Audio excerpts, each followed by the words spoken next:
knows? College football, transfer portal on the road. Check the film. High school football, here we go. Check the line. Bet the over and we on a roll.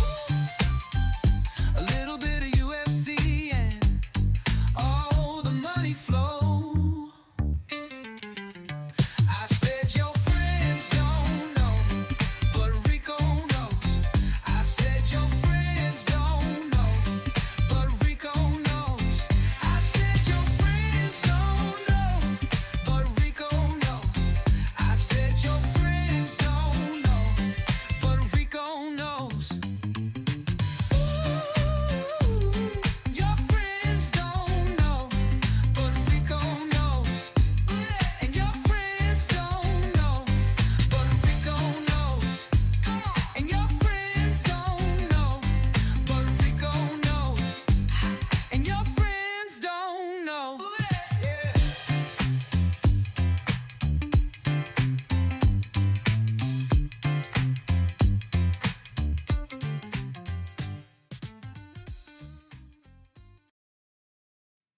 Hey, what up, MVP? Shout out to you guys. Shout out to everybody watching on YouTube, TikTok, all around the world. I'm RicoKnows. Good morning.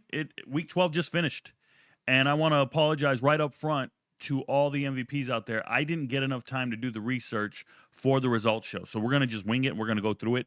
I'm going to talk to you guys for a couple hours this morning. If you're watching this episode after, you can watch it at 1.5 playback speed. You can.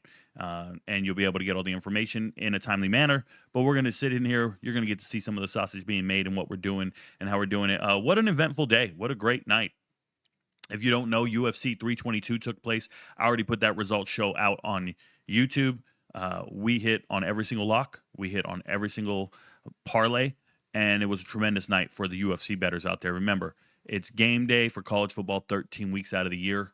That's cool. That's awesome. And then all the bowl games. UFC is 42 weeks in a row, like 42 weeks on the whole year. We do that year round. Shout out to all the MVPs. There's a reason we have so many members year round. There's a reason I do what I do. I'm much better at UFC than I am college football. And it's just because it's easier, right? It's just two people, got to pick a winner and get it right, and we tend to get that right more often than not. So shout out to us. Now let's talk about college football, though. We have a lot of results to get into, so I'll start talking about it. It's pretty simple. If you're watching this on YouTube right now, shout out to you guys. Thank you guys for being here in the chat. Start getting your questions loaded up and put it in the chat. I will eventually get to you. At some point, I will stop talking and read all the questions in the comments, and we can interact. If you're watching on TikTok, move over to YouTube. Put it in the comments. I don't talk to you guys during the live stream. They just don't pay me enough, so we're going to keep it moving. All right, first game of the week. First game of the week was on Tuesday. It was probably the biggest heartbreak. You know what I do? You know what I'm going to do first? I'm going to go over the chart first. And this is important for you guys out there. I am going to talk about every single game. I'm going to break everything down. Please hang in there with me. This is for my MVPs to talk about our gambling picks and all our stuff. I do want to show them the chart and how everything went, because it went pretty well. It went pretty well, and I want to talk about that. But if instead of going over like every single outcome of every game, like the first week lock of the week was Akron, and it totally missed, and that sucks. But all in all, we went 9-9 on locks, 50%, 10-10 on leans, 50%, and then we missed one of the coin flips, so we finished below 50% by one pick. It's not the end of the world on picks against the spread, but it's a pretty good spot to be in. For those of you who don't understand what this means is you don't take every one of these bets. You pick and choose what you like, and hopefully you finish above 50%, kind of like I did over here. So these are my favorite plays for the week. These are my favorite plays. I put them in confidence order, hit 6 out of 4. That's 60% for me personally. 60% is a really good week. That's where you want to be. Shout out to them. Talent chart went 4-4. That's a chart I made before the season started. It predicts the toughest games, the ones that I think are coin flips, and it went 4-4, got it right, but ended up 50%. Over and unders. I'm going to make a new section for this, but I'm not doing it till next year. I'm actually just leaving it the way it is right now. I think I'm going to go back and readjust some of the numbers and look over all these results when we were counting over unders towards picks against the spread. It's just something I don't feel comfortable doing. I don't think that it should count because I don't know how accurate it is, right? Some weeks we slam it out, and then some weeks we don't. And the reason I don't know how accurate it is because we're not keeping track of the numbers, and we need to keep track of the numbers for years. That's how we do this around here, and we'll talk about all the data that's been collected over the last 3 years. This one is kind of intriguing to me, and I still want to know how well am I doing at this. We want to figure that out. Here's what I know: I am slam dunking my confidence picks. So these are my picks money line that I think of teams that are going to win games, and you can see here in the Power Four, all my picks hit. I went green the whole day. So what can you do with that? You can parlay these in pairs. You can parlay them all together. I don't care what you do, but we hit perfect 10 out of 10 on the Power 4 games, money line. Just got them all right. On the group of 5 games, missed 3 of them, 70%. That's probably okay. That's lower than we want to be in any given section. But overall, 17-3 for the week. Same record we got on the locks over here, 17-3. What can you do with this? Well, you can't go and bet a minus 10,000. You can't bet these locks here like this, but you can take that 275, put it with that 250 and a 430, and you would be flipping a unit. That's all you have to do is pick and choose the ones you like. But whatever I put in this column, I am right 88%, 89% of the time, 88.99% of the time, and that is across 300 games. So this is not a game. If I put a game over here, and you're like, Rico, that's not really a lock. It's going to be a close game. No, it is not. I am right 89% of the time when I put a game over here. You got to trust it at this point. It's over 300 reps. Over here, we went 14-3. If I put a game in this column, whether the Vegas odds are right or wrong doesn't matter. If I put a game in this column, I am right 70, almost 78% of the time, 77.9% of the time. And then if I tell you it's a coin flip game, I'm right 55% of the time. What does that mean? It's a pretty good spot to be in, guys, because over here, you're going to see some underdogs winning the games. If I put a game in this column right here, you got a 50-50 chance, but it's really 55-45. And over the long run, you're going to make a ton of money in that regard. You really are. Shout out to the Moneyline underdogs going 3-3 this week. That is definite positive money. We started off 3-0, and then on Saturday, we went 0-3. And it's not a bad look, man. Arkansas was supposed to win that game, and Utah State definitely was supposed to win that game. I'll be talking about that. So we could have very easily went 5-1, and we didn't, but we still finished positive in the money. All in all, slam dunk in money lines. And this is for the second week in a row. We've creeped back up into the 73-74% range when picking money lines. Do you understand that these are teams playing conference opponents? And we are now so dialed in, we know who's going to win, even in conference play. That is incredible. You don't get numbers like that unless you're facing inferior competition earlier in the season, like when teams are playing substandard opponents. You can get all those right. But when you get into conference play, things get a little tough. So back-to-back weeks over 70% is insane. I feel really good about it. It's just nice to watch a game and know who's going to win and get it right. Shout out to me and shout out to what we're doing here. Now, let's brace ourselves accordingly because we're hemorrhaging in the props. Props look bad, down to 47%. This week was not good, 21.35. We want this at 50%. We're 3% from where we want to be. Oh, wait. Before I go into that, pay attention. Money line picks this year are at 75%. Last year, they were at 66. We didn't start them until halfway through the season, but still, we are up 9%. Significantly where you want to be if you're doing money line parlays. Remember, picks against the spread should never be parlayed. I don't believe that at all. But money line picks, parlay them. Picks against the spread, you're just going straight across and hope you hit. That's where you should be in that 70% range. But yeah, lifetime, we're at 72.5%. Picks against the spread, lifetime 52%, and we're down this year. It's tough, man. Kids are on the take. People are cheating. Things are going the wrong way. It's not the end of the world, but just be more selective about the games you do take against the spread. Be very selective, and hopefully you end up on top. Let's go back over here. Props. Not good for this week. Got kind of obliterated in 2 games that I believed in, and they didn't get it done. We'll talk about them when we get to them. And then the leans did okay. 15-26 is not good, but it is what it is. I don't think you take every one of these. I think you try to avoid them. Let me tell you about these value bets, though. Holy shit. Did I not crush value bets? Absolutely crushed value bets. This is insane. This ladder for Wayshawn Parker, he hit a plus 200 or something like that when I told you he's going to get 100 yards rushing. He's being utilized more. He's going to get more touches. He's going to get more touchdowns. I'm 100% right. This is 3 weeks in a row now. I've watched Wayshawn Parker get utilized more by the Utah coaching staff, and we have a no sweat, get to plus 100 yards by halftime. I can't draw it up any better than that, guys. I write ladder. This counts as only one hit for me. But this is literally 6-7 bets in a row that you hit there if you ladder those yards. If you took him at plus 50 yards, 60 yards, which was his over-under, 70, 80, 90, 100, if you put a bet on every one of those, you'd have been rich out of your mind. And some MVPs did it because I got DMs, because I got tipped out. Shout out to you guys sending me tips. I know when you miss, you don't feel like the need to tip me. That's fine. But when you hit really big and you feel the need to, I'm grateful. I'm not asking for it. I've never asked for it. It's just sitting there. When you get around to it, you get around to it. Congratulations. Shout out to you guys. I really appreciate you. We'll talk about the rest of the value bets. By the way, we ended the night on motherfucking fire.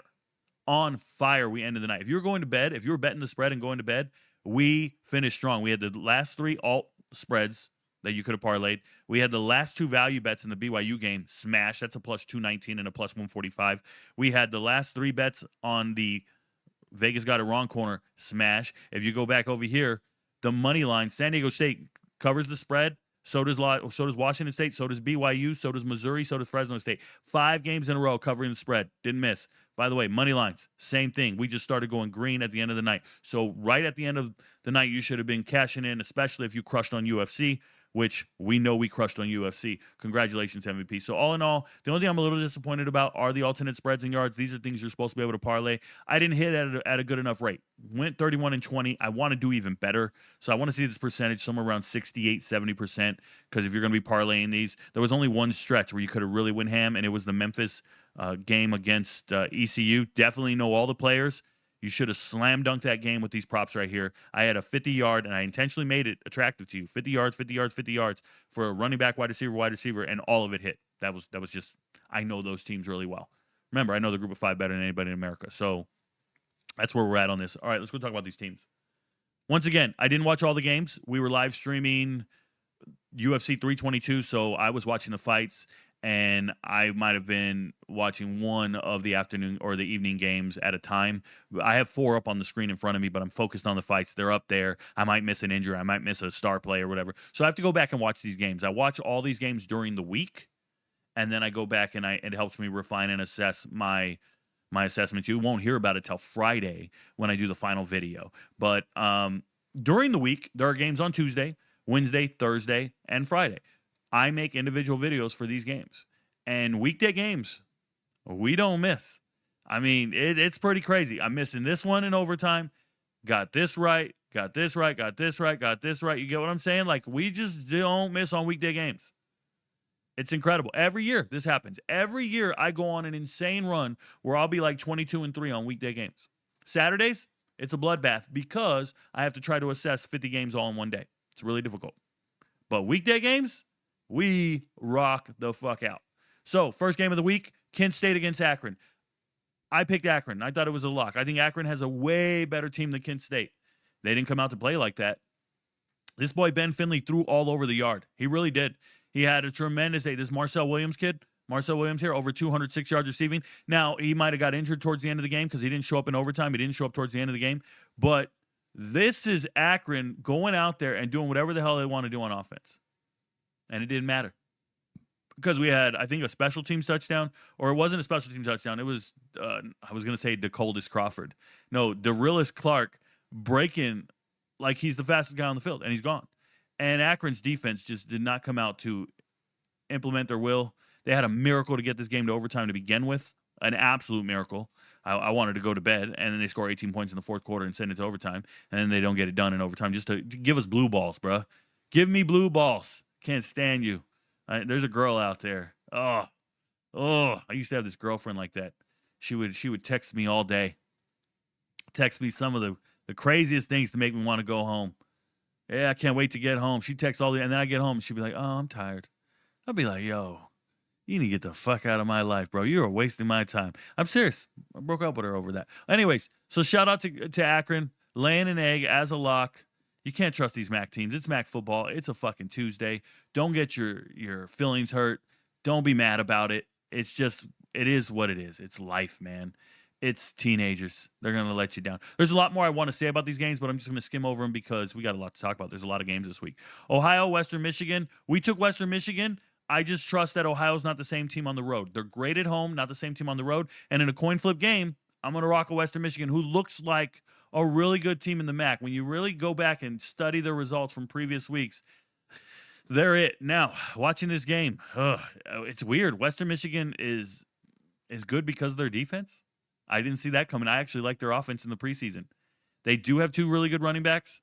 They do have, I say 2 really good running backs. They have a running back and a quarterback that can run it. Shout out to Lowry here. But I'm just glad we got it right. And shout out to Western Michigan for finding a way to win. 6-4 on the season, but 5-1 in the MAC and dominating. Central Michigan against Buffalo. Now, this one was going to be difficult because I told you if Central Michigan doesn't have Angel Flores running the ball, I don't like them. In the pregame video, I picked in the early video. If I make an early video every Sunday for all the MVPs, and I talk about every single game. And in the early video, I told you, hey, I'm taking Central Michigan. And a lot of MVPs watched the early video, but didn't watch the Monday video or the Tuesday video. So good. So they didn't see the update. Because when I updated, I was like, hey, guys, if it's Joe Labus, they can't be throwing around with Joe Labus. Joe Labus sucks.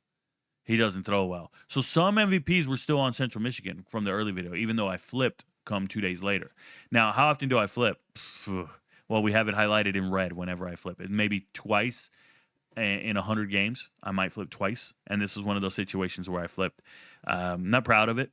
It just happens when you do, well, it happens when injuries occur, weather, assessments like that. So this one, it impacted how some MVPs won and some didn't. So I don't even count it as a hit. I count it as a miss.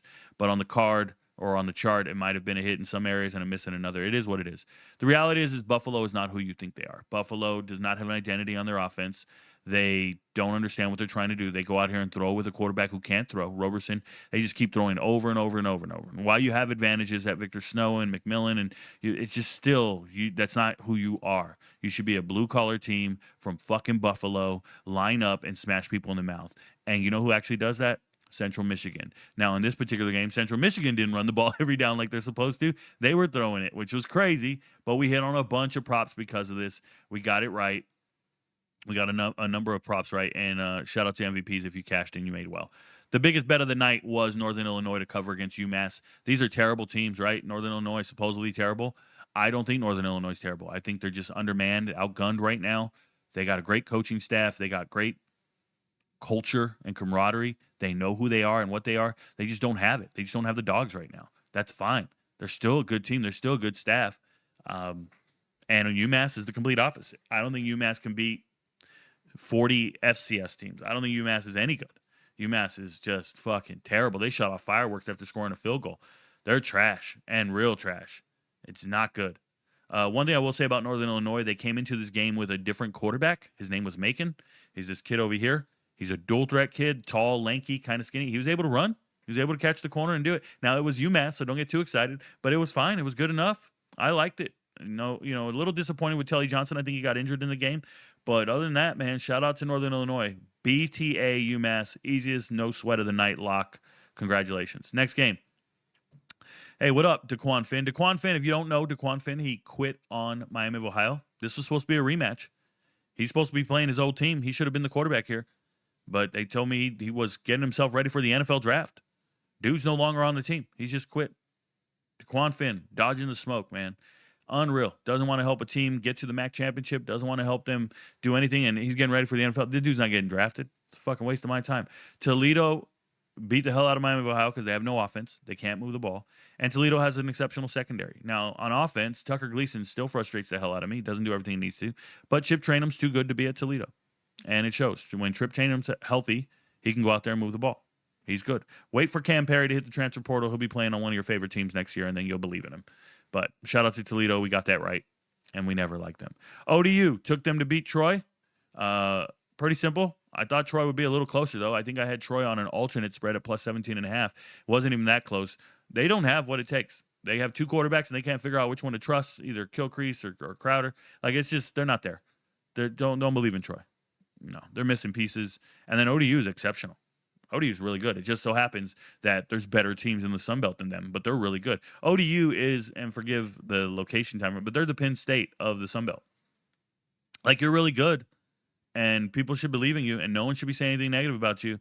You're going to drop a game here or there, but it's only because the best group of 5 team is in the Sun Belt, right? Shout out to JMU.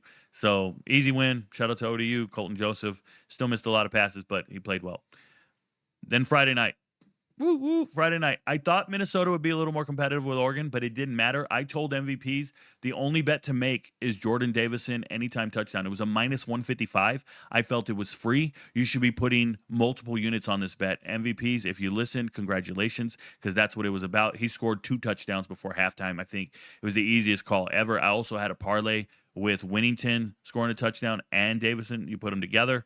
You get like plus 200 money. It was just a good spot to be in on the prop night for them. And then the big one. I took Clemson to beat Louisville money line. Don't want to hear nothing. Don't want to hear it. Don't want to hear it. Don't want to hear it. I know who Miller Moss is. I know what he is, and I don't trust him to win games that really matter. Now, was it because of a botched snap? Was it because of this? Was it because of a missed kick or whatever? Like, I don't care about any of that.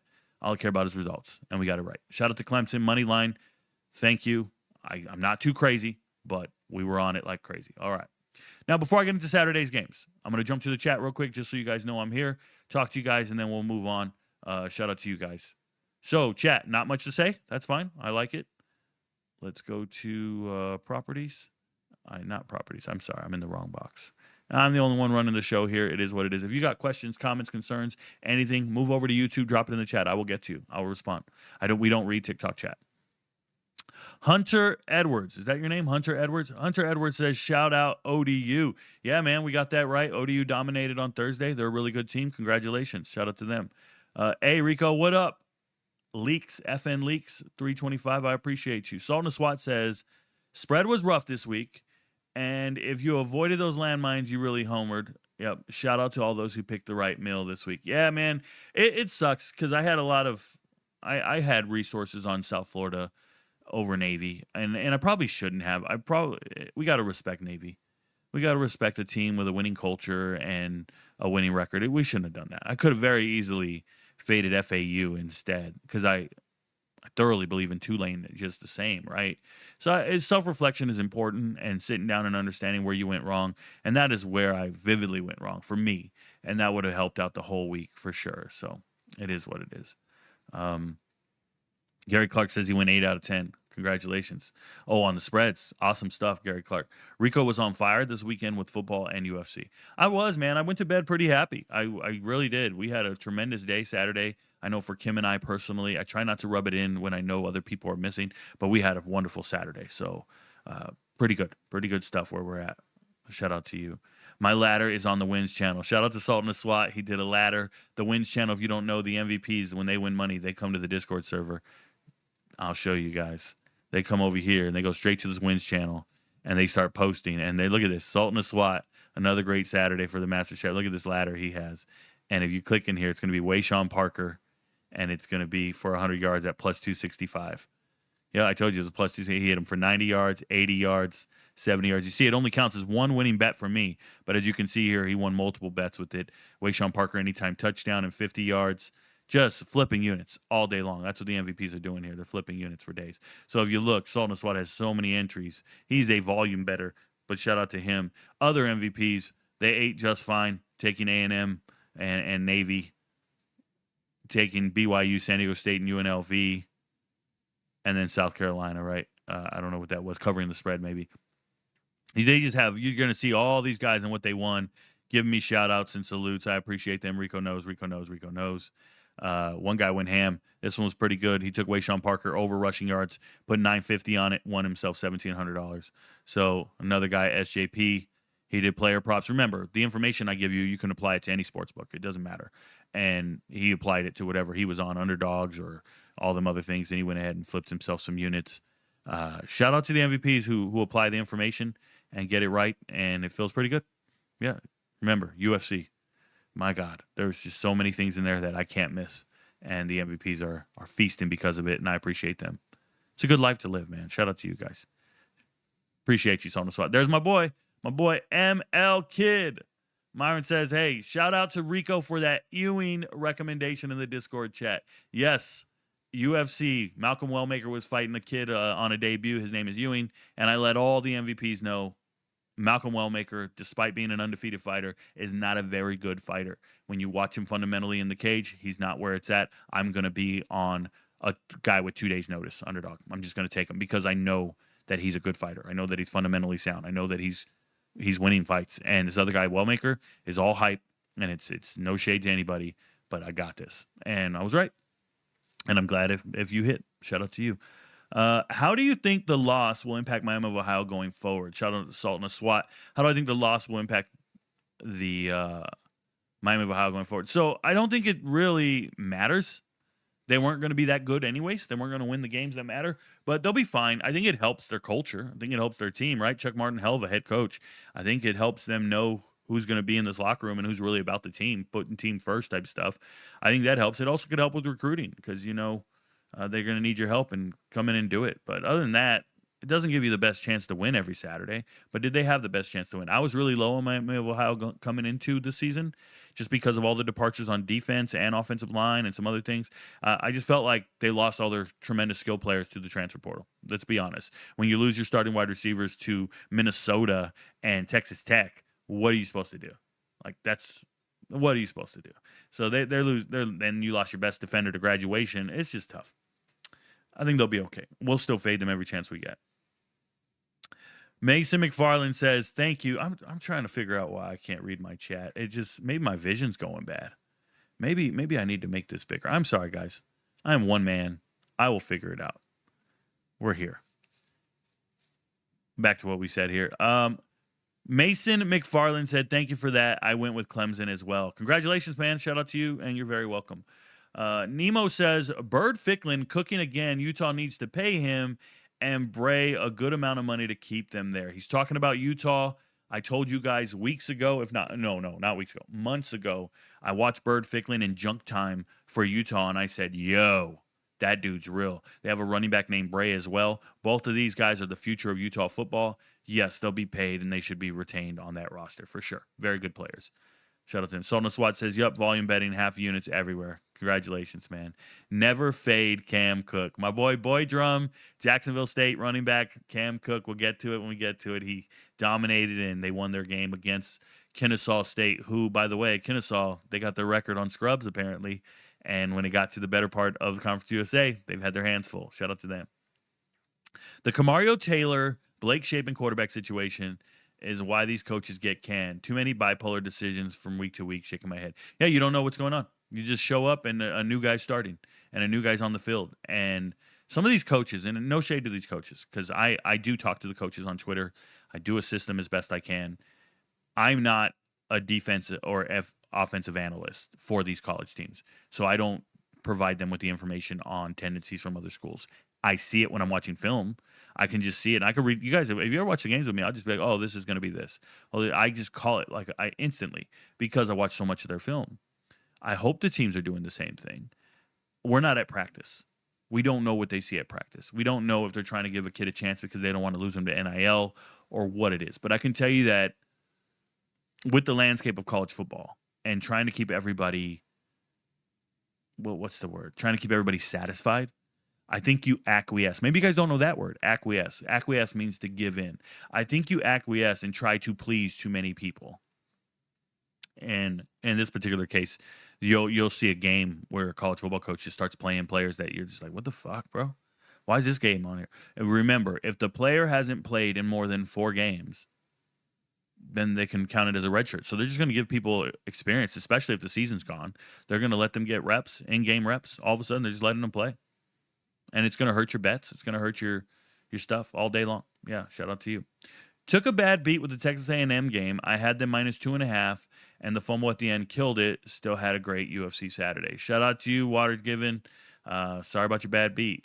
MLK, you a State fan too. Uh-oh. No, just think they should have capitalized off that momentum that Taylor generated from last week. There you go. There we go. I cover State. Okay, shout out to you guys. Yeah, they're making decisions. There you go, making decisions on this. Yeah, Shapen, if he's healthy, he should be playing. It's the reality. But they're going to give other people chances, and I don't blame them. They got to give it a shot. All right, so let's talk about these games. You guys keep loading up the chat. I will get to it, I promise. Shout out to you guys if you're watching on TikTok. Move over to Twitter or YouTube. Put it in the chat. We will get to it. Let's talk about the first game, Ohio State, UCLA.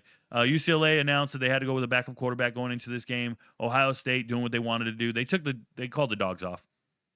Julian Saint only throws 1 touchdown.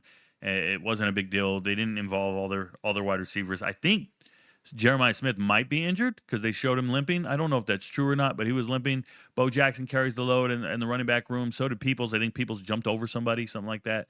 But Ohio State's the best team in America. They're winning games with no issue, and they're not giving up any points, man. They're really hard to score on. So this one was an easy one. Another Great pick for against the spread. Even Vegas is doing their best to make these spreads even bigger and bigger and bigger. It doesn't matter. They're still covering the spread, so shout out to them. Indiana beats Wisconsin. Eventually just wears them out. Wisconsin can't move the ball that much. Fernando Mendoza, 2 incomplete passes on the day. What are we talking about? That is the Heisman Trophy winner, man. Why are we bringing up other people's names? What are we doing? Fernando Mendoza would never be down 30-3 at the half. Okay, Fernando Mendoza at fucking 22 for 24, 299 yards and 4 touchdowns in a conference game against a team like that has a decent defense. We've seen them play decent defense all year. They have no offense, but they have decent defense. He diced them up. Incredible stuff. And this Becker dude, another game in a row. Charlie Becker playing great, another week in a row. Then we got A&M. I got to hear about Marcel Reed as a Heisman. Fuck is wrong with you? Why did you have to do a 30-point comeback against a 3-7 team? You know, nothing Heisman about that shit. I'm glad they got it done. I'm glad they won. They didn't cover the spread. They didn't impress me.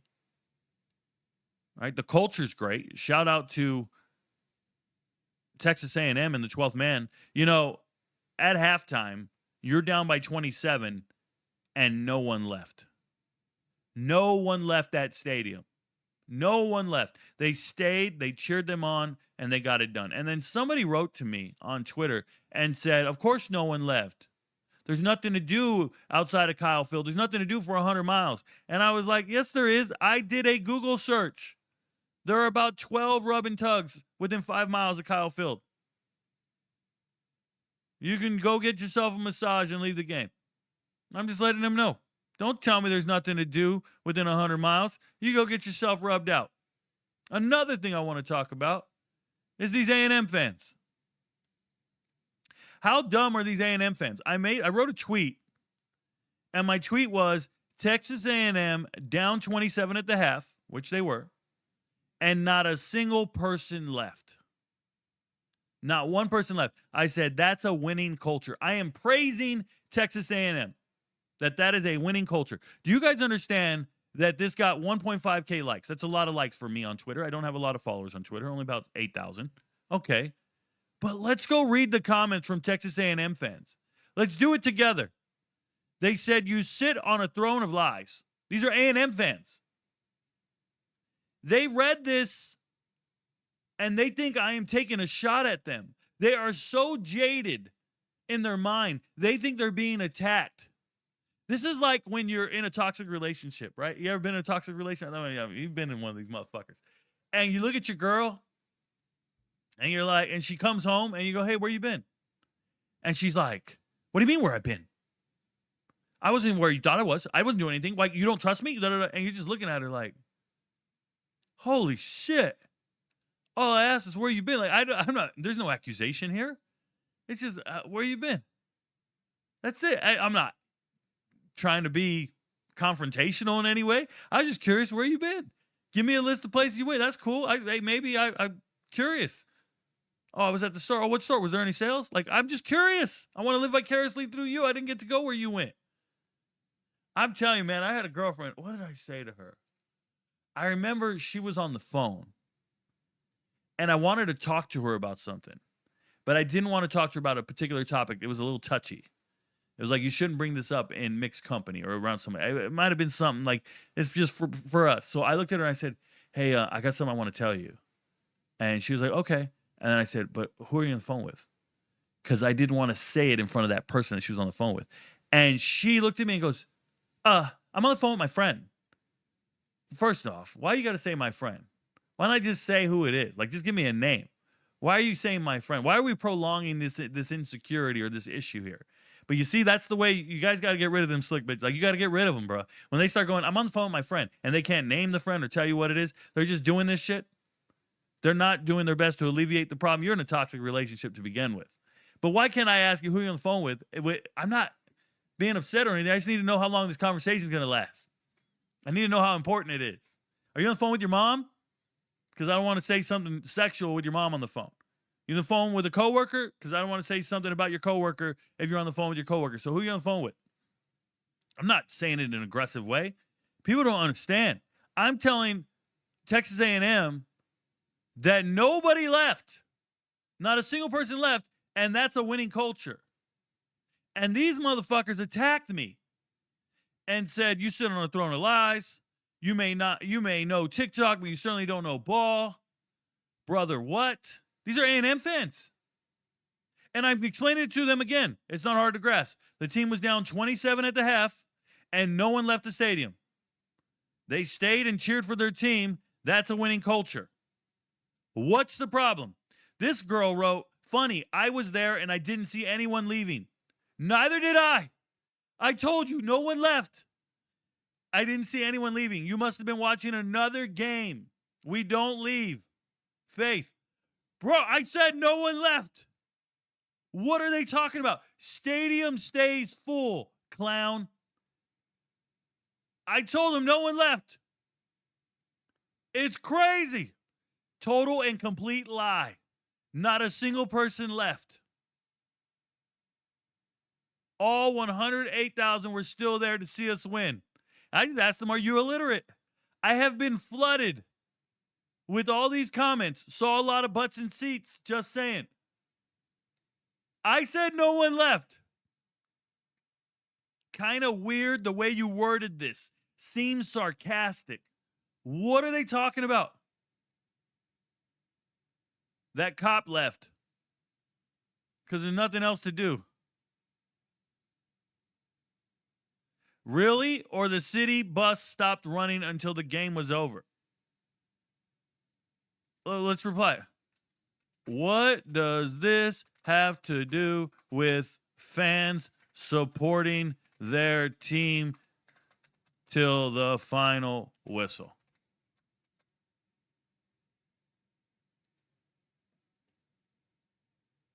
Somebody gets it.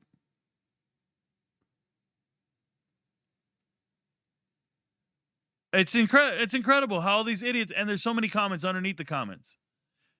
Down 27 at the half, and not a single person left.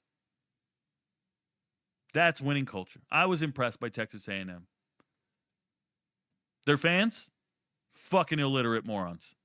Illiterate morons. Next game. Oh, by the way, South Carolina. I told you guys they're going 5-7 on the season. I told you they're going 5-7 on the season. Who do they got left? Coastal and Clemson.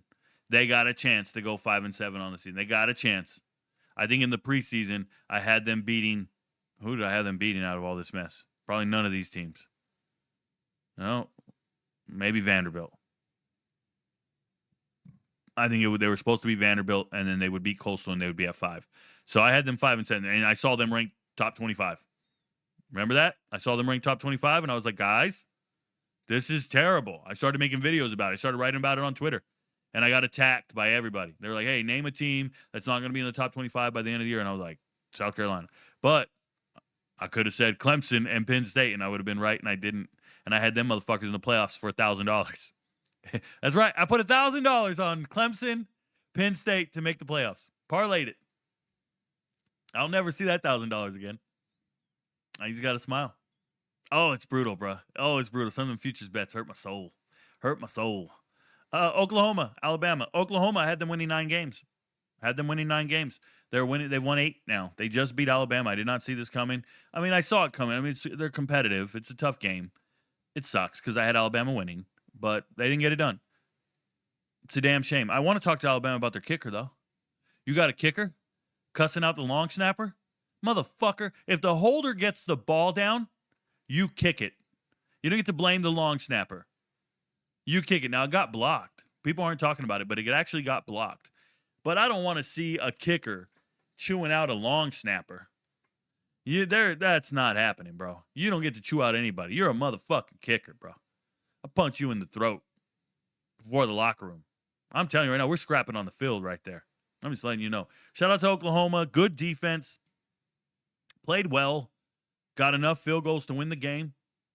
Did the operation right. Oklahoma winning game. They're now sneaky good. Now we got to hear about Oklahoma going to the playoffs, which is fine if that's what you want to talk about. They're 4-2 in the SEC. They're going to always hype up anybody 8-2 in the SEC. They're going to the playoffs. So that's fine. They're a good team. I thought Mateer played great. I really do. And guess what? Simpson didn't make all the best plays for me. He didn't. Ryan Williams not dependable enough, and Simpson didn't make all the best plays. If your leading receiver is Cuevas, a former FCS tight end who came over with the coaching staff, and he's not that exceptional, but he's okay. You're doing it wrong. You got other players. Jeremy Bernard dropped a couple of key passes. Just feels frustrating. And it's hard to catch passes when you got DBs pressing you, not really giving you all that space. But that's the nature of the game, bro. You're playing.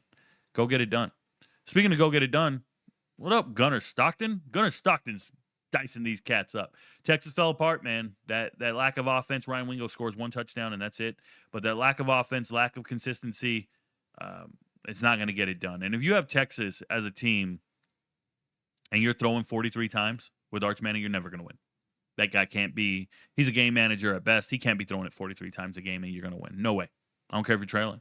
You just don't do it. Your better players are your running backs. Your better players. But if you're not winning the trenches up front, you're not getting all that, and you're trailing, I get it. You got to start throwing, but nah.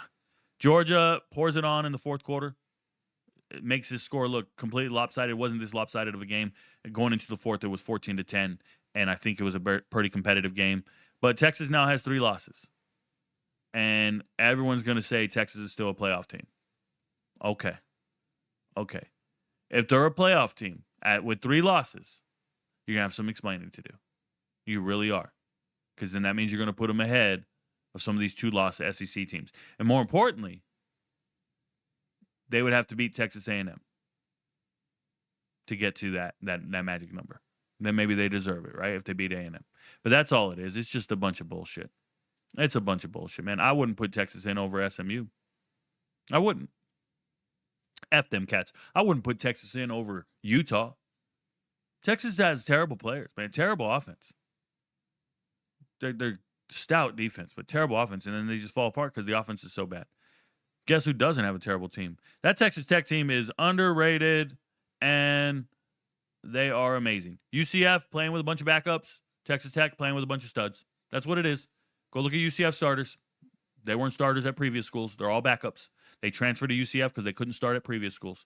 And all the players at Texas Tech are either been there for multiple years, and then they brought in absolute studs. Texas Tech is the best team money can buy, and they look really good doing it. Shout out to them. This was a no-sweat pick for me all day long. Ole Miss, find a way to get it done. I did pick you. Eventually, you win the game. Congratulations. That boy, Kawan Lacey, man. Don't tell me Lacey ain't one of the best running backs in America. 3 touchdowns, 224 yards, carrying this team. 31 carries. Carrying this team. Texas would never do this. They would never give Wisner 31 carries and let him carry the load and win the game for them. They would never do it. Ole Miss is doing it. Ole Miss is changing what they're doing. And that's a big shout out to Lane Kiffin and changing his strategy, because this is a team that's running the ball more than ever. He's never had a team run the ball this much, and they're probably the most successful team he's ever had because they're not making silly mistakes and doing dumb things. I mean, you just line up and run. Speaking of line up and run, Notre Dame, it was a lock. Notre Dame's beating Pittsburgh. Notre Dame's so good. Their defense is mean. They are incredibly athletic and fast, and I don't give a shit. Like, Notre Dame's 2 losses impressed me so much more. If Notre Dame, it doesn't matter. Notre Dame's running this table. They're so good. So they're a playoff team. I think they're way better than people understand. I really do. Shout out to Notre Dame. Yeah, and their quarterback's getting better every single week. And he's getting, like, I'm seeing him grow. And Malachi Fields is a monster. You can't cover Malachi Fields. He's huge. BYU bounces up. You know, they got lost last week to Texas Tech. That's fine. But that's another playoff team to me. BYU is another playoff team. And that's what I'm trying to talk about. It's like when you start looking at these 1- and 2-loss teams in the Big 12, I can't put Texas over them. I just can't. BYU plays as a team. Bear Bachmeier rushes in a touchdown, throws a touchdown. LJ Martin gets his touchdowns. They just went out there and just pieced up TCU. This game was not close. It wasn't competitive, not to me. It was grown men versus kids. You got a winning culture, a team that believes in themselves, and then you got another team over here just falling apart. Utah and Baylor, similar concept here. Utah, the spread was disrespectful. Utah's going to do whatever they want. Wayshawn Parker, Bird Ficklin runs amazing. Damon Dampier does his thing. Like, Utah's doing whatever they want. Putting up 20 points in the fourth quarter lets you know that Baylor quit. 20 points in the fourth quarter is, we don't want to be here anymore. Just mail it in. Speaking of don't want to be here anymore, NC State could not score at all. And Miami starts playing Pringle and some other guys. Like, congratulations, but frustrates me, man. NC State puts up points against everybody, and then they don't do shit against Miami's defense. And not even a little bit. It wasn't even competitive. It wasn't close. Miami way better than NC State, which is crazy because Miami's looked terrible the last 2 weeks. But if they get their shit together and they just run the table, they're in the playoffs. Shout out to Miami. Georgia Tech, they run the table. They're going to be in the playoffs. Georgia Tech, this was one of those games where you start looking at Georgia Tech and you realize they're not good. Defense is bad. They can't stop anything. Boston College is scoring what they want to score. And I'm not impressed with the way Georgia Tech's playing. I'm just not. You win the game. Nice field goal at the end. Shout out to Burr. He's always kicking some shit, but didn't impress me. USC, hard fought win over Iowa. Trailing in this game, showed a lot of grit, shutting Iowa out in the second half. It was bad weather, and you think a team like USC being all pretty and all this shit, nah, man, they line up and hit you, bro. Line up and hit you, and they win in bad weather, in the rain, doing their thing. Shout out to USC. I'm impressed. Yeah, and I think they should be ranked higher. I think they should be ranked a lot higher. Michigan. People tell me they control their own destiny if they keep winning. All right, well, they found a way to win in this game. Northwestern had the lead. Michigan wins by a miracle, a field goal as time expired. I really think Michigan has the worst quarterback of any top 25 team. I'm trying to think. Top 25 teams? Is there anybody worse than this Underwood kid? He's fucking terrible. Throwing it straight to defenders. Oh, man, he's so bad. You know what's crazy, though? Michigan has two running backs. Two running backs after losing other running backs. Like, they just got dudes. Andrew Marsh playing out of his mind. I think Michigan's got a lot of depth and a lot of young players that they believe in. But, my God, they got to overcome that Underwood dude touching the ball every play. Fucking terrible. Virginia, this game was not close. Duke scored 2 late touchdowns to make it look close, but it was a lot to a little. It was just domination by Virginia. And this is another team, 9-2, but gets no respect in the polls. I'll never understand it. No respect in the polls, 9-2 Virginia. Why? Well, they lost to NC State, yeah, on the last play of the game. They were going to win that game. They lose, and then who'd they lose to? Louisville? No, they beat Louisville. Who'd they lose to recently? It was somebody. Wake Forest? It was somebody, bro. I apologize. Yeah, due to injury or whatever at quarterback. It just sucks, man. But they're a really good team. Proud of Virginia. And Duke, my God. Oh, my God. You just couldn't do it. You don't line up and match up well. I don't know what it is. Fuck them. It's hard, man. It's hard when you pick a game and you're just so far off. You're just sitting there like, man, what is that? Vegas missed harder than me, I think. Vegas. Anyways, New Mexico State. New Mexico State comes out here, covers the spread against Tennessee. Spread was like 38.5 points or something. I don't know. Something crazy. They end up scoring at the end there. But Tennessee took the week off. Didn't play all that great. Didn't do anything that really impressed me. Come out of halftime and really start pouring it on. But they haven't looked good all year. They really haven't. They just haven't looked good ever. They're really not flowing the way they need to. And, I mean, they win games. They got a great defense. They really do. But New Mexico State leads the country in interceptions, bro. Come on now. Go do something. Navy, South Florida. Byron Brown is the one-man show. He can do it all. Doesn't matter. Navy showed up with a backup quarterback coming off the bench. This kid Woodson or something like that. My God, bro. He played clutch as hell. He played great, and Navy just kept scoring. And Navy's been in a lot of these games where they're outscoring their opponents and just end up winning the game, right? They've been in like these 30-point shootouts back and forth, and it's their defense not being that good. But for whatever reason, South Florida can't get out of their own way. South Florida just making mistakes the whole game, and they'll never get off the field. South Florida's defense is supposed to be tough. They couldn't get off the field at all. Man, Navy just show up, hey, 4th and 2, we'll keep going. We'll go for it. They get 3 yards of play. Don't fucking care. 3 yards of play is supposed to be a punt on any other offense. Not here. 3 yards of play means 12 yards because we're going for it on 4th down. Oh, it's frustrating to watch. Hard to watch. And they couldn't cover one white boy. Shout out to that boy Heinrich. He's a beast. All-time leading receiver in Navy history. That is a raw-ass white boy. By the way, Navy did sign another wide receiver from Georgia. His name escapes me, and I did a high school film review on him. He's too good to be at Navy. And he's at prep school this year, and I think next year he'll be a freshman. Give him like 2 more years. Navy's going to have this receiver that nobody can cover. I'm telling you. I'm calling it like 3 years in advance. His name's in my database. But it doesn't matter. Arizona beating Cincinnati. I told you guys I'm picking Cincinnati, but I have a lot of respect for Arizona's defensive backs and what happens as soon as the game started. Sorsby throws an interception. Now, Sorsby still ran well. Tawee Walker ran well. Didn't score a touchdown. I wish he did. But Arizona's just got that grit to him. This is the Arizona team I thought I would see last year. The players are all coming together. The coaching's working out. They're just under the radar good. Under the radar good team. Shout out to Arizona. Don't look now. They're 7-3 overall. They're definitely obviously going to a bowl game. They had a good season so far. I mean, even if the wheels fall off, 7-5, it's better than what people thought in the preseason. So shout out to Arizona coming out here and winning this one. This one's big on the road. Yeah, shout out to them. Great job, great job. Little Noah Fafita, Willen and Dillon, bro. K-State did not impress me. Didn't cover the spread. Did nothing too exceptional in this game. Joe Jackson scores a touchdown, but Avery Johnson doesn't. I had that on a parlay. Oh well, not a big deal. But K-State 5-5. One of the most boring games of the whole fucking weekend. Shout out to them. Oklahoma State, there's nothing to talk about. Zane Flores is back, just throwing in interceptions. Just nothing to talk about. UConn beats Air Force. I thought this game would be high scoring. I was wrong. It was not high scoring.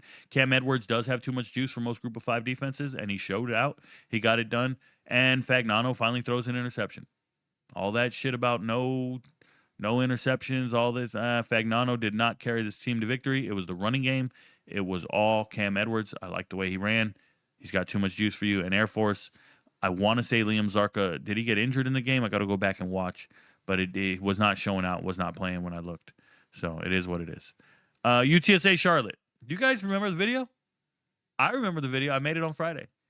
I talked about this game, and the first thing I told you was the backup running back for UTSA, his name is Will Henderson III, and he is too fast for the Charlotte defense.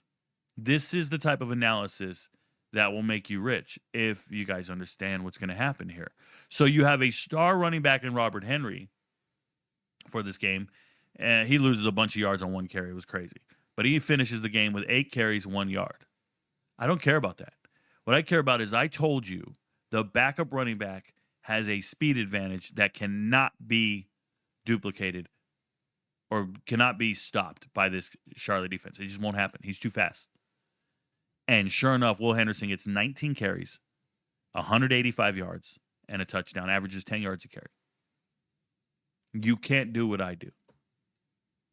That's when I sit it down there. Every hater in the world who watches me and hates with foam in their mouth does not understand that right there makes me the GOAT. That right there. I look at a team and I say they need to play their backup running back. He will dominate this defense. And he did. It was easy. It was easy. Shout out to us. Charlotte looked just as bad as ever. Don't worry about none of that. I'll go back and watch it all. But that was an easy call. Congratulations. Cover the spread. No issue. Just easy cake. Eastern Michigan. Told you they're a better team than Ball State. I love what they do. They have a complete team. Look at this. They can throw for 200 yards. They can rush for 100 yards. They have a good player at every single level. Trust Eastern Michigan. Ball State is one-dimensional. And I was 100% right. Congratulations, MVPs. LSU, Arkansas. I think I got this right. I think Arkansas is the best 2-win team in the history of college football. Arkansas is without a doubt the best 2-win team in the history of college football. Without a doubt. They can score on anybody. They're competitive with everybody. They found a way to lose this game. That's fine. Covered the spread, but didn't get the money line. But that Arkansas team is really talented. It's unfortunate. Unfortunate is believing in Oregon State money line. They couldn't stop fucking Dominic Richardson at all. This game was not close. I don't know what happened here, bro. Shout out to Tulsa. Fucking up 31-0 at one point, I think. Yeah, if I remember correctly, it was 31-0. And it's just an ass whooping. Arizona State beats West Virginia, does not cover the spread. They managed to get it done. Congratulations. Fox still played well. You guys got to be encouraged by this kid Fox, West Virginia fans. You do. But Arizona State's defense is mean. Rouser is a punisher, man. If you're an NFL draft guy, if you're an NFL guy, Rouser's getting drafted. He's a safety for Arizona State. He's getting drafted, and he's amazing. He's going to be on my draft board. Rouser's the real deal. Shout out to him. What another clutch call. And this is an example of not all locks are equal and not all assessments are equal. If you watch the early video or the final video for the MVPs on Friday, I'm talking about all the games. I took the time to stop and explain to you why Kentucky is favored by 21.5 points and it's not enough points. And it's because the Tennessee Tech players, yes, it's an undefeated team, but I know the players individually, they can't start in the MAC. Like, they're doing well. They're having a good season. They're putting up 40 points in the FCS. But those players individually, if they went to the MAC right now, none of them would be starters. And I already saw Kentucky beat the best team in the MAC. They beat Toledo. They're going to beat Tennessee Tech by more than 21.5 points. It's a lock. And how right was I? I was 100% right, without hesitation, with no issue. And it's assessments like that are why you can't do my job. I'm just keep it real. Like, it's not cocky, it's not arrogance. It's me just sitting down. I do a lot of self-reflection. I just go, yep, I'm the man. Got that shit right all day. That's me. And that's how I feel. Congratulations. It felt great. Another one, Marshall beating Georgia State, covering the spread. I know what I know. I know that CDRW gives Marshall a chance to score at any given time, dual threat quarterback for Marshall.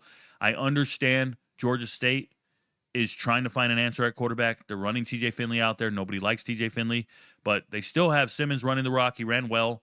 And it just comes down to Marshall has more opportunities and ways to keep the chains moving, whereas Georgia State doesn't quite have the dynamic athlete at quarterback, the dynamic options. They do have Ted Hurst. They do have pieces, but it's not quite where you need it to be. Excuse me.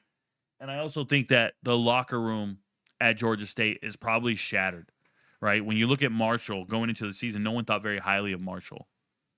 And now they're 5-5 and playing for bowl eligibility, things like that. And Georgia State, I can't imagine they have any type of – I think a lot of those guys are staring at the transfer portal. I think a lot of those guys are staring at the offseason like they can't wait. Right? They can't wait to go on vacation and go on a cruise. That, like NFL guys, week 17, they're like, man, I can't wait to go on a cruise. That's what Georgia State is. I think some of these guys have mailed it in because I see a lot of quit on the field, if I'm being honest. I see a lot of quit from the individual players themselves, and that's unfortunate. And so it's an easy call for me to say, hey, I'm going to take Marshall to cover the spread and win the game. Yeah, easy one. Congratulations. North Texas UAB. It was a lock. It was easy. North Texas can keep scoring all day. Caleb Hawkins, 27 carries, 189 yards, and 5 touchdowns. Caleb Hawkins will be on your favorite FBS team or Power 4 team next year. Whoever the highest bidder is, I don't know. But they're going to pay that kid. He's a freshman. It's obvious all the recruiting sites missed. I'd imagine Oklahoma wants to bring him back home. Something like that. Oklahoma State. Somebody's going to pay this kid. He's good. Let's not get too carried away. I don't know if he's any better than every single starting running back in the Power 4 or anything like that. But he's getting a ton of yards on a terrible UAB defense. Congratulations. Easy call, by the way. Missouri State, UTEP. Got it right. I told you I'm taking Missouri State just because they keep winning, and it looks like they know what they're doing. And sure enough, Jacob Clark dices up UTEP all day. UTEP is just straight trash, and I want to believe in UTEP. I want to believe in what they're doing, and I just can't. You got a team coming up from the FCS that's not got any real burners, anything too great, and they beat the shit out of you. That's crazy, bro. That's crazy. And UTEP did play inspired football. They came out of the half, scored 17 points, made it a close and competitive game, right? And they tied the game, and then they just give up 2 touchdowns in the fourth, and the game's over. So I got to give UTEP some credit. They went in the locker room. They didn't mail it in. They were on the road, came out with their hair on fire, and then they fell apart at the end. It just sucks. New Mexico, disappointed with this performance by New Mexico. I don't know anything about Curry. I got to go back and watch the game. This guy, Curry, was a starting quarterback for Colorado State. I got to see how he played. I really do, because he had them in this game. Colorado State tells me their leading rusher hit the transfer portal. He's leaving, Dupree. And then you got New Mexico, should be hitting on all cylinders. You're going to a bowl game. You're one of the leaders in the Mountain West. You should have been doing this. You're playing a scrub, and you only win by 3 points. That's crazy. That's crazy. Shout out to DJ McKinney. He's a good running back. But this shouldn't happen. Then another clutch call by me. I told you guys I love Penn State in this game. 7.5 points is not enough. They're a very dominant team. They're going to get it done. And for a while, there was a very competitive game. But I actually didn't sweat it at all. I knew it was going to happen. I just knew. And shout out to Penn State. 14 points in the fourth quarter. Kind of just wore on Michigan State and got it done. Congratulations. Your running backs are tough. Oh, by the way, Michigan State. They are playing a little better as of late because this kid, Milojevic, actually gives them a chance to play competitive and decent. Illinois didn't impress me, but they covered the spread and they won this game. Shout out to their defense for shutting down Maryland completely, but I wish they would have scored more points. It is what it is. You got to take it for what it is, but Illinois is a lot better than Maryland. It's just the nature of the beast. Western Kentucky, told you they were going to beat Middle Tennessee and cover the spread. Middle Tennessee plays terrible. They moved on to a different quarterback. Fuck Nick V, bro. We're moving on to the future. Shout out to them. But Western Kentucky's out into the future as well. Western Kentucky shows up and plays with Parrish. This is a true freshman running back, and he rushes for over 100 yards on that defense. That defense is slow as a fucking snail snot. Like, they're very slow. Speaking of very slow, I think all the San Jose State football players might be special. They might have rode short buses and never went to class and got out early at 3. Like, I don't know what's going on, but they're not playing football, bro. This shit was over. 31-0 at halftime, and it kept getting worse. Like, it didn't get any better after halftime. San Jose State did not show up to play this game against a 2-8 Nevada team. Before this game, Nevada was 1-8. What are we doing? How do you lose by 45 points to Nevada? This is the most, I don't know. San Jose State better win next week. Like, what were you doing all week? Who were you preparing for? Who do they play next week? Is this a trap game? You don't lose a trap game by 45 points. Who they got? San Diego State. So they've been preparing for San Diego State for 2 weeks? Because this should never happen. They haven't lost a game like this all year. Like, that's crazy. Texas didn't beat them this bad. Texas. These motherfuckers lost to Nevada by 45 because you getting ready for San Diego State? You ignored these guys? Who the fuck are you, man? That isn't crazy right there. That's just... Speaking of crazy. Crazy if you ever believe in App State. Fucking, I wanted App State to cover a spread. Fat chance, buddy. The goal line running back, Jacob Mallory, goes for 8 carries, 105 yards, and 3 touchdowns. Remember, that's his transfer from from Portland State a couple years ago. I did a high school film review on him. Shout out to Mallory, a transfer portal review. He was 4th string running back. And now he's out here scoring 3 touchdowns. I like Jacob Mallory. I think he's a very good running back, by the way. Shout out to him. What are we doing, App State? Can't stop the run at all. This shit was BTA. Crazy. South Alabama eventually wins this game and covers the spread. I wish they would have scored more points individually, but they're not a good team. But they found a way to win because ULM has no quarterback play. I said that before the game, and then they were up 14-0. But let's go look at the quarterback play for ULM. ULM, Aiden Armenta, 10 for 19, interception, 82 passing yards. Never believe in ULM. They have no quarterback play. Not even a little bit. Even in a game where they scored 2 touchdowns to start the game, one of them was what? Was it a fumble recovery? It was a fumble pickup, or it wasn't a pick six. It was a scoop and score, and then a rushing touchdown. Look, man, Aiden Armenta, you can never believe in this ULM team. Gamblers out there, fade them every chance you get. ULM will never score points. They have the worst quarterback in all of college football. It's the reality of the situation. Texas State finally wins the Sun Belt game. USM doesn't have my boy Braxton. USM is playing this Liddy dude. I remember Liddy. Liddy's a transfer. Liddy's been everywhere. If I remember correctly, Liddy's been at UAB and ULM and Louisiana. I don't know. Liddy's been everywhere. I'm just naming schools. Liddy's been everywhere. And he comes out here and plays like shit. Well, he didn't play. I bet he feels good about his play. Texas State wins 41-14. Biggest miss ever. Vegas' fault, man. Vegas didn't have this right. We missed it horrifically. Fucking Texas State can score. Little Don, little Bo Sparks, little whoever, little TJ, little Ding Dangle, little somebody. ECU beats Memphis, covers the spread. Congratulations. I got this game 100% right. I was dialed in on all the props. Got them all right. It's on the chart. Trust me, I know these two teams really well, especially ECU. And we got it done. ECU's a very good team. They could still win the American. They can still win the American. That'd be bad news for everybody in the American. It would be bad news for everyone in the American. That means JMU's going bowling. JMU's going to the playoffs. Tulane, 5-1 in the American, 8-2, cover the spread, win the game. Congratulations. Did they cover the spread? No, they didn't. The spread was 16. We got backdoored. Bad beat. Yes, FAU scored with less than 2 minutes left for no fucking reason. Caden Veldkamp out here just dicing it up and kept throwing. These clowns, bro. Shout out to Tulane. Wake Forest beats North Carolina. Man, Bill Belichick doesn't even want to shake hands after the game. What a loser. Shout out to Wake Forest. Got it done. They're sneaky good, man. They're sneaky good, sneaky competitive, and you got to respect them. Probably the worst 7-3 team in America, but shout out to them. Liberty loses in overtime to FIU. First and foremost, I don't even know how we got to overtime because I didn't have the game on. I was watching the fights, but I saw the score, and I was paying attention to the game cast, and I got to go back and watch it. But this had to be a monumental meltdown by Liberty. It really does. And it's not about the score. It's just the team and executing. FIU can't beat you, bro. They can't beat you. And they did. Liberty, 4-6 on the season now. Fucking gross. Georgia Southern finds a way to win. I knew they would. Shout out to them. I knew they'd keep scoring. OJ Arnold. My boy, Omari Arnold, Brooks County's finest. 21 carries, 267 yards, and 2 touchdowns. That's a bad little dude. That's a bad little dude.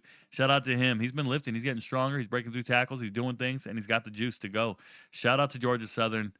That's a bad man. Love it. Love it, love it, love it. Shout out to all of them, though. They played well. Win the shootout. Keep outscoring Coastal Carolina. Congratulations. Purdue doesn't score at all. Singleton's at quarterback now. Doesn't matter. Malachi Singleton, North Cobb, Georgia kid. Know everything about all these players. Not good. Washington showed up without their starting running back, without their starting wide receiver.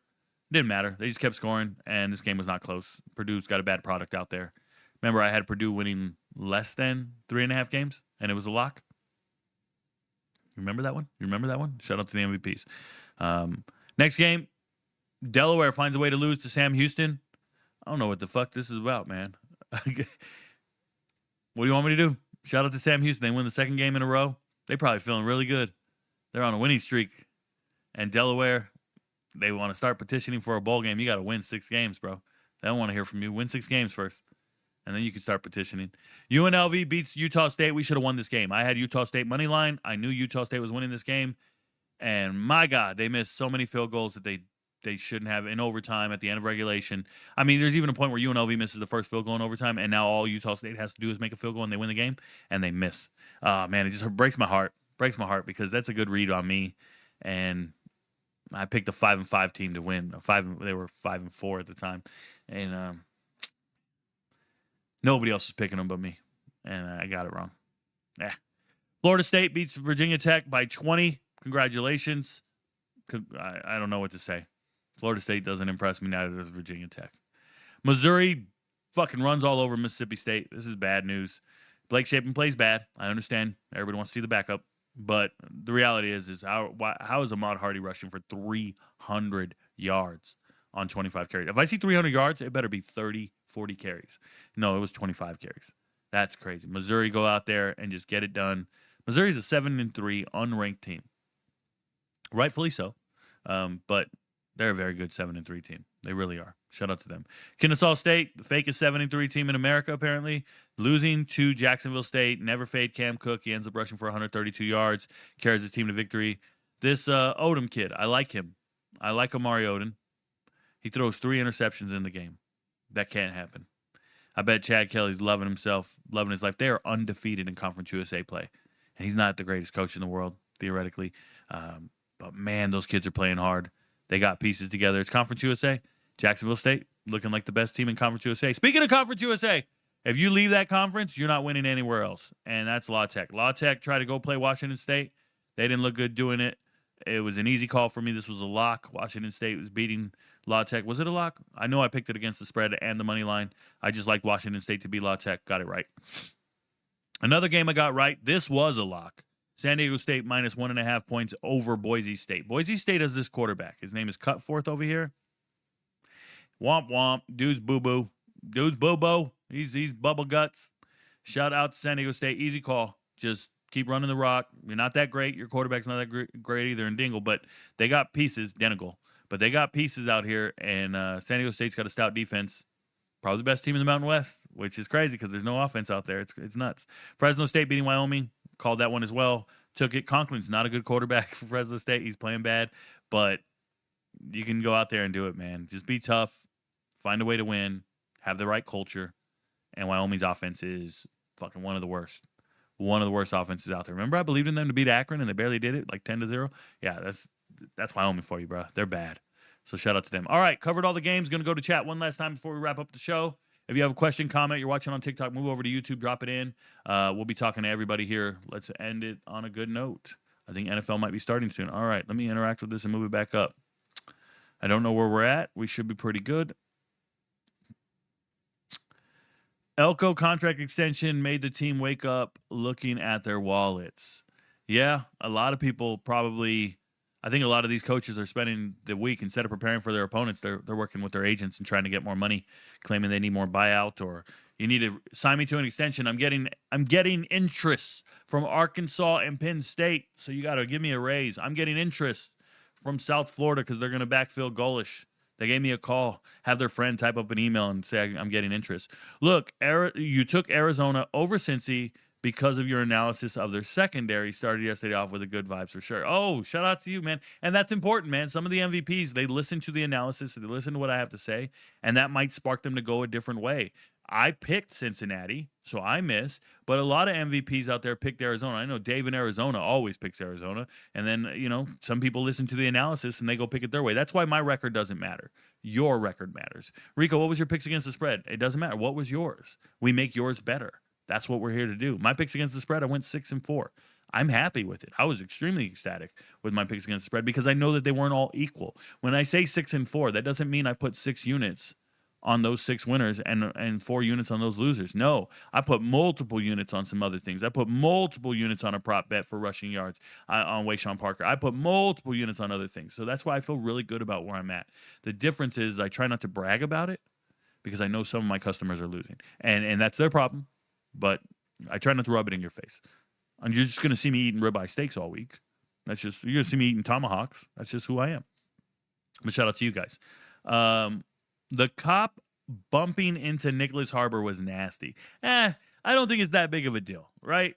People will get all irate. I saw Ryan Clark make a video about it and go on his little racial escapade about what happens when we're not around. What do we see? All this stuff. Look, the guy's an A&M fan. They're losing. It's right before halftime, and he walks down the tunnel to go tell these guys, get out of the tunnel, get back to the game. What are you doing in here? That kind of deal. Is he an asshole? Sure. Do I think he's a good person? No. I think some people are irrational fans. This is why I don't like NFL fans. You ever seen a brawl at an NFL game? Those are all assholes. Those are all idiots. What are they fighting over? They're fighting over some players that don't even know who they exist. You're fighting over an argument over players that don't even know you exist.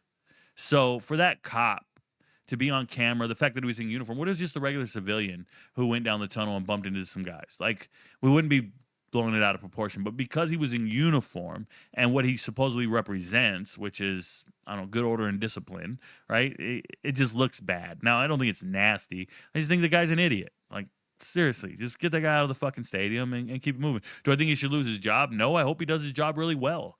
Do I think he should not be getting paid to be at football games? For 100%. Like, stop paying these guys to be at a football game. It's stupid. He's getting too emotional. You know what I like? I like the security guards who never watch the game. I like them dudes with that jacket that says security, and they're only looking at the crowd. They don't watch the game at all. They're just watching the crowd and doing what they got. I like concert security guards like that. I like those types of dudes, not these fucking bum-ass dudes who are watching the game and get emotional and then go down the tunnel to go bump into a guy. Not cool. So who gives a fuck, though? It's not the end of the world. Like, for me, it's not that big of a deal. Do you think there was any weight in our doozy saying the game versus Notre Dame was pointless and they just played to not get hurt? No, I don't think there was any weight to that, but I think there's reality. And the reality is Narduzzi probably has it in his contract to finish at a certain place within the conference. You get bonuses as coaches, right? It's all in the contract. If you finish in the top half of the conference, you'll get this bonus. If you make it for a bowl game, you get this bonus and this bonus and this bonus. So I don't think it has any bearing on his job. I don't think he's going to get fired if they lose by 100. I also think that he watched a lot of tape and knows what he was up against. He was up against the very elite Notre Dame team. So you just put it out there. You just let them know, hey, this ain't no big deal. I'm playing with house money. It's not a big deal. We can lose by 100. It has no bearing on what we're doing over here. Right? That's important. Like, people got to understand that. There's MMA fighters. They lose in the gym all the time. They lose at practice. You lose reps. You'd be training, rolling with somebody, you lose. That doesn't mean you lost your belt. It doesn't mean you lost anything. That doesn't mean you're going to not get another fight and your contract's going to be over because you lost in the gym, right? So for him, he's like, out of conference games, who gives a fuck? Out of conference games ain't helping anybody. We're in the ACC. In the ACC, it's all about the conference schedule to get to that conference championship game, and that's the only ticket to the playoffs anyways.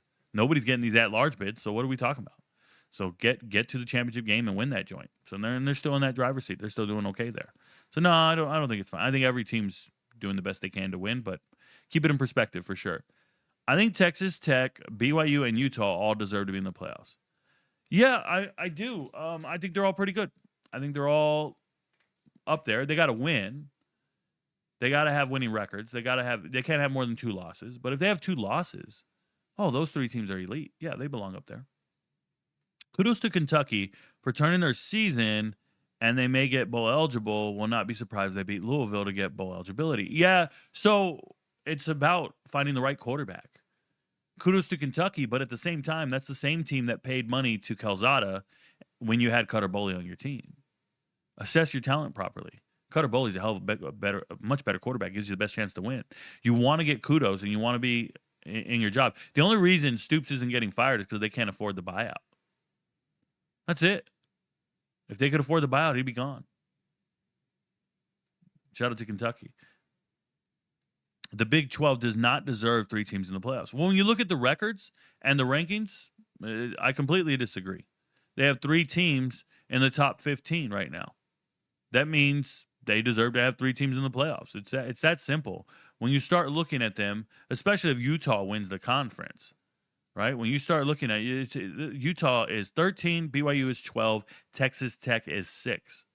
How can you say they don't belong to be in the playoffs? These are 3 elite teams. Their only losses are to each other.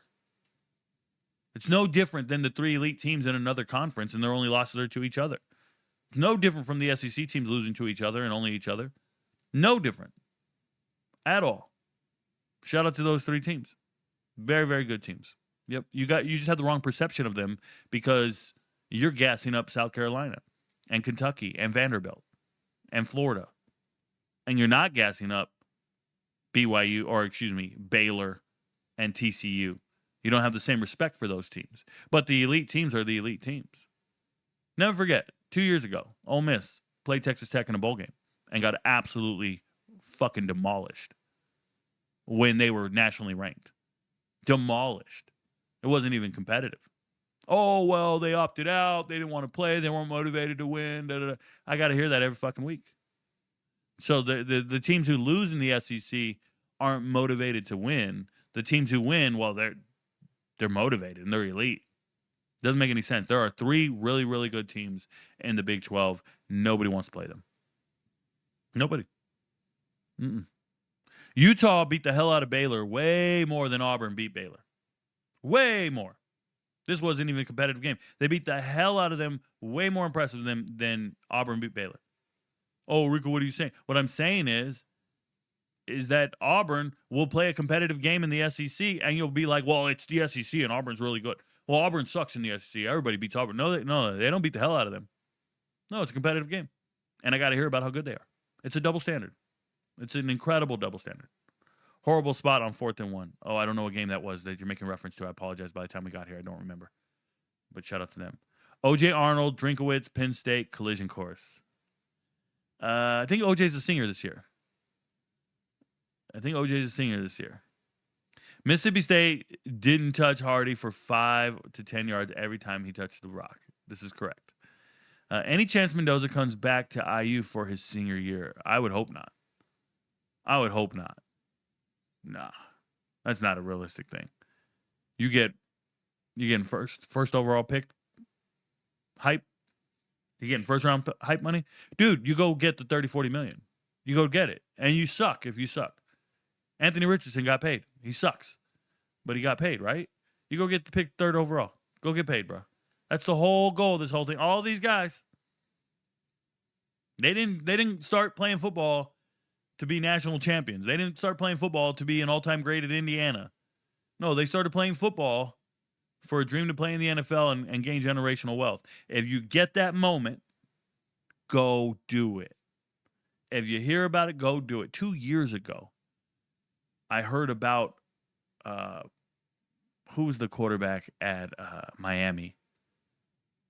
Fucking doesn't even start anymore. Doesn't even play anymore. They said they were going to drop him. The kid, he's from the Massachusetts area. I forgot his name. He transferred to Wisconsin. I already brain dumped his name because Tyler Van Dyke. Tyler Van Dyke was supposed to be the draft pick. He was on all the boards. This was 2 years ago. And he kept coming back to school. And now he's nobody. Yeah. Now go. Go get drafted, bro. If Utah, BYU, and Texas Tech all win the rest of the regular season games, why not? Mm-hmm. Yeah, it's a double standard, man. It's a double standard. It's silly. It's like I told you guys. If Ole Miss beat BYU the way Texas Tech beat BYU, Ole Miss would have been in the top 5. But Texas Tech beats them, and they move up one spot. And BYU was number 8 in the polls. BYU is still number 12 in the polls. Oh, they're not that good, Rico. They're number 12 in the polls. And if Ole Miss beat them the way Texas Tech did, they would have shot up to top 5. Your friends don't know, but Rico knows. Thanks for hanging out with me, guys. Y'all have a blessed day. Peace. Oh, reminder. Early video will be dropping today. I'm going to do a bunch of high school film review stuff during the day today, and then I will do the early video for the MVPs this afternoon. So become an MVP. You get all the picks against the spread, all the props for the whole week. You see it. The chart's got hundreds of things, but it's more about learning about the teams so you can make a better informed decision on the outcome of games and place your money where you need to place it. You don't need to place it everywhere. Just place it where it works for you. Peace.